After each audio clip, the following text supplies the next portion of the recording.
Kementerian Komunikasi dan Informatika meluncurkan buku elektronik G20pedia.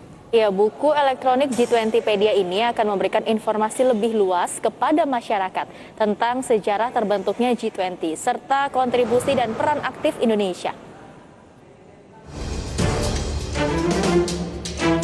Kementerian Komunikasi dan Informatika melalui Direktorat Jenderal Informasi dan Komunikasi Publik meluncurkan G20pedia berupa buku elektronik berisi informasi seputar G20.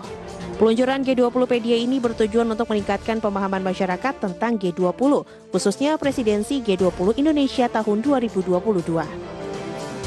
Menurut Dirjen IKP Kemenkominfo Usman Kansong, G20pedia ini akan memberikan informasi lebih luas kepada masyarakat tentang sejarah terbentuknya G20 serta kontribusi dan peran aktif Indonesia. Informasi yang disajikan dalam G20pedia terbagi dalam dua tema besar, yakni sekilas G20 dan presidensi G20 Indonesia. Sekilas G20 membahas informasi seputar anggota, peran, agenda, hingga pentingnya keberadaan G20.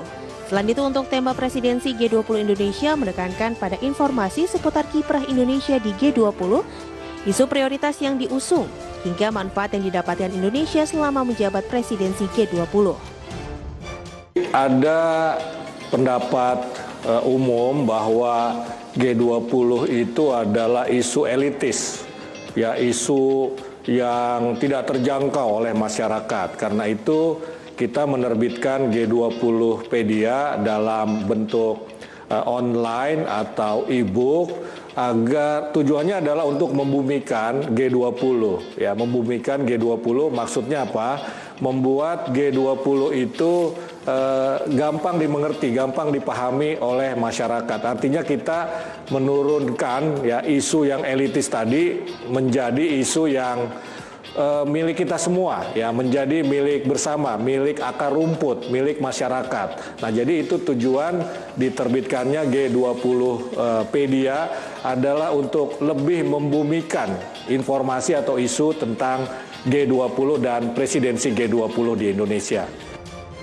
Presidensi G20 Indonesia tahun 2022 secara resmi dimulai pada 1 Desember 2021.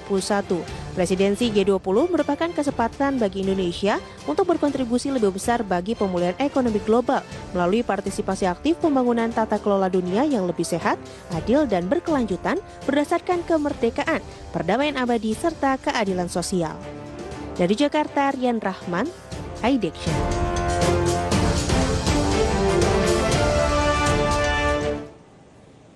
Oke, jadi nantinya G20pedia ini berisi soal informasi negara-negara ataupun awal mula dibentuknya G20 itu apa sih? Pokoknya informasi yang menyeluruh soal G20 gitu ya, termasuk kenapa G20 ini hadir, kemudian juga apa sih manfaat dari hadirnya G20. Jadi G20 ini kan adalah kelompok informal ya dari 19 negara dan Uni Eropa gitu ya, serta perwakilan dari IMF yang memang tugasnya ini untuk membenahi perekonomian, terutama perekonomian global gitu ya. Dan salah satu hal yang akan dibahas nanti di G20 tahun ini gitu ya adalah soal masalah perubahan iklim sih. Jadi gimana nih? Saya juga masih nungguin nanti kira-kira setelah dibahas hasilnya apa dan actionnya apa. Ini juga bisa menjadi sebuah platform untuk menagih komitmen dari negara-negara anggota G20.